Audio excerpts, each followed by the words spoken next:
under oath that you told him to let the Flynn, you said you hoped the Flynn investigation, you could like... I didn't say that. So he lied about that? Well, I didn't say that. I mean, I will tell you, I didn't say that. So he said those things under oath. Would you be willing to speak under oath to give your version of those events? 100%.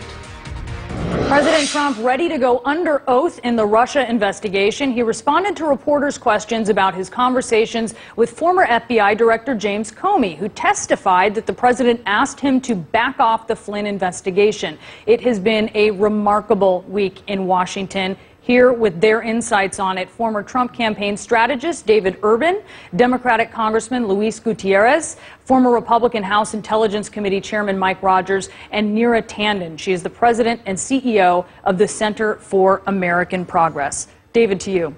Will the president regret this pledge of 100% he's willing to testify? No, the president's not going to regret it at all. The president wants to cooperate.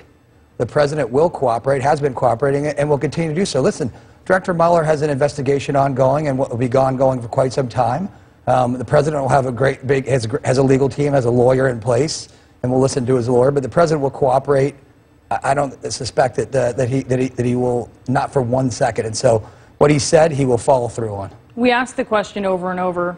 Do you believe the former FBI director, or do you believe President Trump on this? It's a he said thing. But in a court of law, Chairman, that's not always the case, right? Considering that Comey had memos here. Those get some weight, don't they? They do.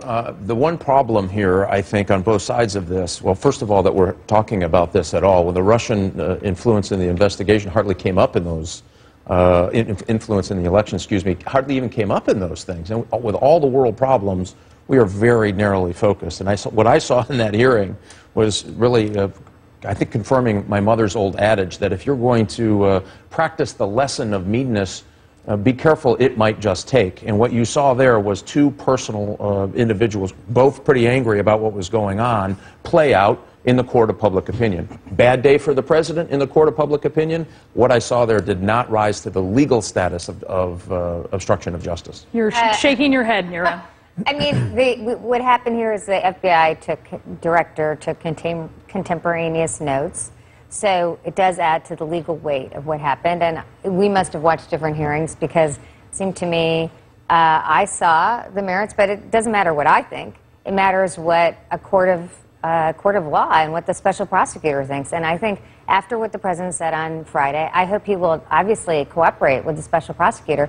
But we need to get answers in the public. So I hope he will testify in Congress about this conversation. Director Comey has testified. He should testify. We should be able to see the president answer questions, specific questions about this, not at a press conference, but with the Senate. I do want to talk about something that Donald Trump Jr. said because it's pretty fascinating. Yes. This was an interview to Fox News, and he seems to suggest that the president did indeed tell James Comey, hey, I hope this happens. I hope that you will let this go. Take a listen. When he tells you to do something, yes, guess what? There's no ambiguity in it. There's no, hey, I'm hoping. You and I are friends. Hey, I hope this happens, but you got to do your job. That's what he told Comey. And for this guy, as a politician, to then go back and write a memo, oh, he felt so threatened, but he didn't do anything. Yes, hey, that's what he told Comey. Now, the president says that is not what he told Comey. He's saying that he didn't express any hope on this, Congressman. Well, here's, I think, he said 100% he's ready to testify under oath. Comey's already testified under oath. There's one thing we all know about FBI and FBI agents is you cannot lie to an FBI agent. That in and of itself is a lie. And it's a crime. Yeah. And he came under oath and spoke. So here's what I think we should do. We should just call his bluff. I mean, this is the same president of the United States that said to us, 100%, I'm going to give you my income taxes. If I could just finish, that way we could all get a word in. He said 100%, I'm going to give you my income taxes. 100%, 100%. We've never seen him. Let's call his bluff now. And let's remember, as my friend Mr. Rogers has suggested to us, what happened to the investigation into the undue influence of a foreign country in our electoral process. But at the same time, this has gone from an intelligence committee setting to a judiciary committee setting. They're doing that with. If I could just finish. If I could just finish. Why is that? Because now we're talking about what the president said to the director of the FBI. Is this a problem? And he asked, but David, he asked the vice president to leave the room. He asked the vice president to leave the room, and he asked the attorney general to leave the room when he had that conversation. So we've heard from. But David, just back to the point about Don Jr. He is saying that his father did do this thing that his father says he did. He was in the room. Two people were in the room. Inappropriate. We've heard from numerous legal scholars. Okay, lawyers, professors. Other than Jeff Toobin, nobody thinks there's a crime here.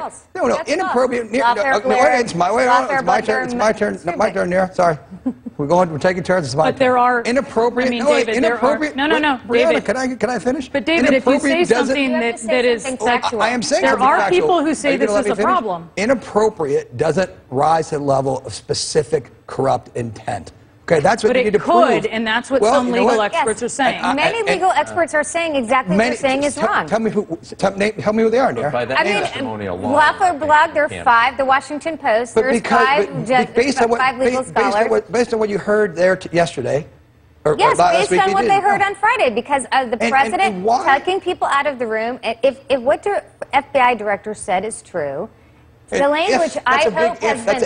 That's an if the chasm the size of the Grand Canyon. This whole thing tells you why it should be left in the hands of the special prosecutor. You have a special prosecutor. You are never going to get an honest assessment of what that testimony meant or meant not. It didn't mean. You can have lawyers talk about. There was lots of impeachable statements by the director of the FBI in his testimony, right? So if you're talking about a legal standard, which should be very, very high, certainly that testimony alone didn't meet it. And so, best to leave this really, other than the court of public opinion, where this is going to be. Last week, Democrats want to beat the Republicans. There are numerous legal scholars who say that what the president did rises to obstruction of justice. Now, maybe you don't think it is, and I'm glad we have a special prosecutor that was fought by this White House, but thankfully we have one that will make this determination. But it is absolutely false to say nothing the president did. If Director Comey is right and Trump is wrong, which, you know, he said he had tapes, we were doing some together, then we have a case of obstruction. And my friends, that is where we are going, unfortunately, to have to leave it. Chairman, Nira, David, Congressman, thank you so much.